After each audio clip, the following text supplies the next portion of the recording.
ഹരേ കൃഷ്ണ. തൻ്റെ പുത്രിക്ക് എല്ലാ അനുഗ്രഹങ്ങളും നൽകി പരമശിവൻ അവളെ യാത്രയാക്കി. ആയുധമായി ഒരു വാളാണ് അദ്ദേഹം സമ്മാനിച്ചത്.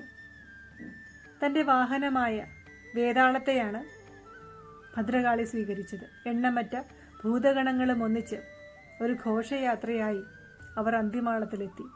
ദാരികനെ പോരിന് വിളിച്ചു.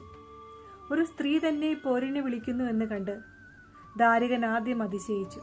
പിന്നീട് ഭദ്രകാളിയുമായി അതിഘോരമായ യുദ്ധം തുടങ്ങി. ദാരികന്റെ ശരീരത്തിൽ നിന്നും ഓരോ തുള്ളി ചോരകൾ വീഴുമ്പോഴും ഓരോ ദാരികന്മാർ ഉണ്ടായിക്കൊണ്ടിരുന്നു. ഭദ്രകാളി രൂഢമായി വേതാളത്തെ ഒന്ന് നോക്കി. ഓരോ ദാരികന്മാരെയും ഭദ്രകാളി വകവരുത്തിക്കൊണ്ടിരുന്നു.